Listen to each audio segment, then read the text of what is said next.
Jaalallee koo tokko yookiin haadha manaa koo tokko waan isheen beeku ji'uma ji'aan jinniin isheetti ga'ee yeroo hundana jeetti. Na tuffatti, na arrabsiti daftee aarti. Obboleessa koo har'a guyyaa nuti sagantaa guyyaa keenya guyyaa irraati wanti nuti irra waliin ilaallu. Haadha manaa kee irratti amala itti argite kan itti hin beekne. Jijjiirama amalaa jaalallee kee irratti argitu kan itti hin beekne. Kan yeroo baay'ee walitti simbuusu, kan yeroo baay'ee akkasii wal loltan, kan yeroo baay'ee akkasii wal shakkitan godhu gama fayyaatiin wal qabsiifnee wanta laannutti jira jechuudha. Akkam jirtu kabajamtoota hordoftoota keenyaa kun Dooktar Naafii Argiituudha. Yeroo dheeraaf sin jalaan bareedu dhiifama naaf godhaa.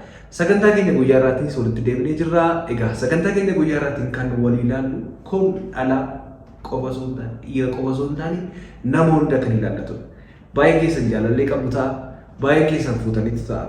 Baay'ee keessan immoo gara fuulduraatti namni fuudhii nafu hin jiru. Namni kamiyyuu egaa gaafa murii isaa ga'u nima fuudha, jaalallee numa qabata. Dhalaanis hin heerumti, dhiirris hin fuudha, wal fuudha jechuudha Oromoon. Namni hundumti wal fuudha.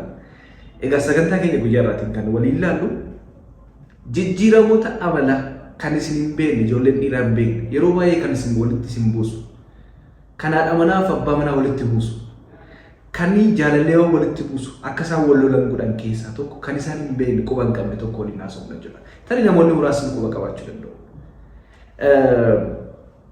Yeroo baay'ee nan argaa abbaa manaa fi haati manaa wal lolu yookiin immoo jaalallee wal lolu natti jijjiiramte, amala natti jijjiiratte, na ifatte, na lolte, na jalaan qabdu, kanaan dura naa bilbilta manaa dawwaluu diddee jedhee yeroo dhiirri baay'een qomatu hin dhageenya jechuudha. Abbootii fi manaa fi haati manaa yookiin immoo jaalalleewwan maal hubachuu qabu?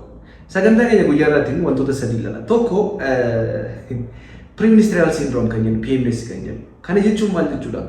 Yeroo baay'ee namoonni baay'een dhiironni baay'een shamarran hin hubattan.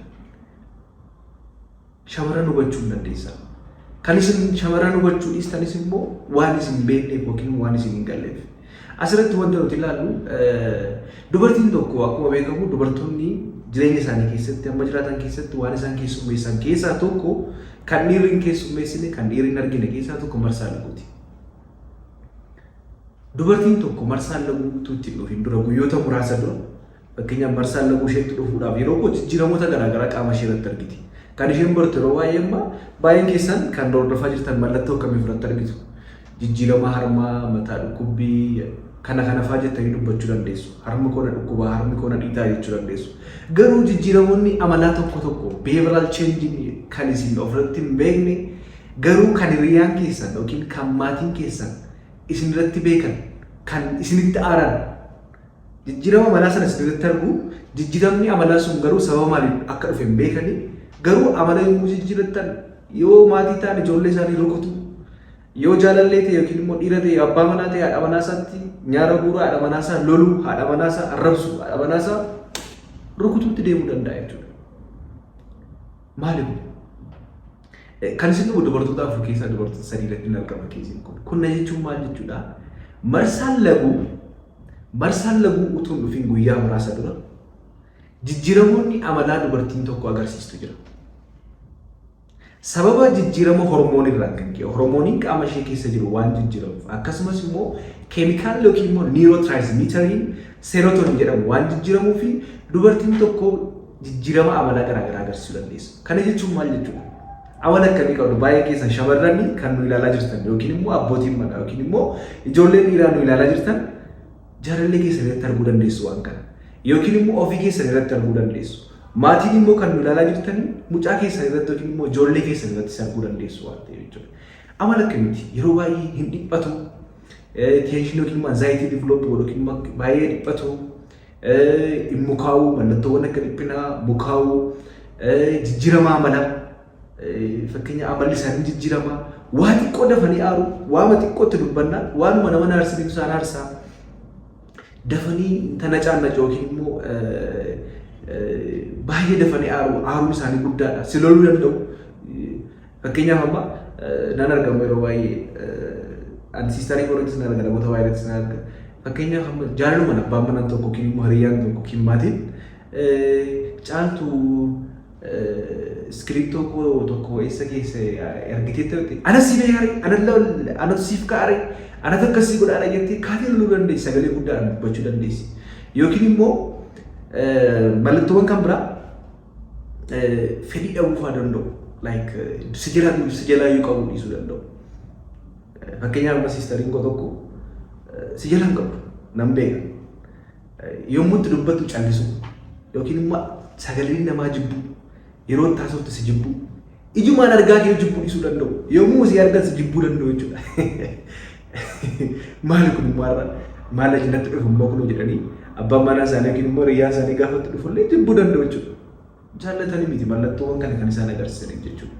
Inni kan biraa qofaa ciisuu yeroo maatiin haasa'an yookiin yeroo namoonni dhufanii haasa'an nama keessaa obbaasanii gara manjitaa yookiin immoo gara kutaa dhiisichaa taa'u social withdrawal kan jennu yookiin immoo hiriyoota wajjin yommuu walitti qabamanii taphatan isaan taphachuu dhiisuu yookiin immoo isaan gammachiisuu dhiisuu mallattoon kun isaan irratti mul'ata jechuudha. Xiyyeeffannaa dhabuu poor concentration kan jennu xiyyeeffannaa dhabuu yeroo jennu xiyyeeffannaan qaban bakka yommuu waan tokko itti haasoftu yoo deebitee isaan gaafatte siin deebisan yookiin yaadni isaanii waan biraarra jira jechuudha. Eegalee kunis mallattoo isaanii jechuudha. Kan biraa abbaa manaa fi haadha manaa keessatti abbaan manaa fedhii wal quunnamtii saalaa ishee baduu danda'a qabaachuu dhiisuu dandeessi.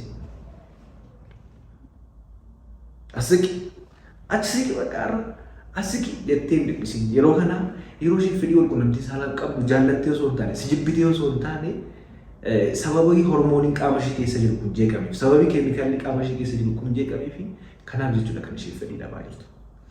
Mallattoo akkasirratti illee irratti arguun ni danda'ama jechuudha.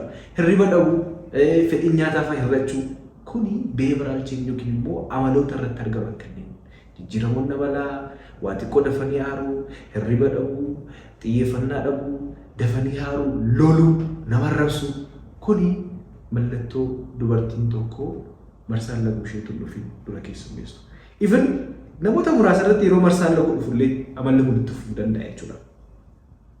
Kanaaf amma hubachaa jirtu jaalallee keessan warroonni dhiiraa abbootiin manaa mallattoo kana gaafa argitan isin jibbitee miti isaa hubadhaan dubartiin isin jibbitee isin jaallatti garuu sababa keemikaalli qaama ishee keessaa jeeqame hormooniin qaama ishee keessaa jeeqamee fi sababa kanarraan kan ka'e fiizooloojikaala waan ta'eef kanarraan kan ka'e kan itti dhufu jechuudha. Jijjiiramoonni garaagaraa kan biraa jiru har'a kan fudhee haasaa waa'ee jijjiirama manaati. Inni kan biraa waan isin hubachuu dandeessan fakkeenyaaf maaliif isinitti fakkaate baay'ee rakkoon kun rakkoo gaa'ela baay'ee diigaa jiru jaalalleewwan baay'ee akka isaan wal dhaban gochaa jiru waan ta'eef ispeeshaalii namoota gaa'ela yeroo jalqabaatiif dhaabbatan irratti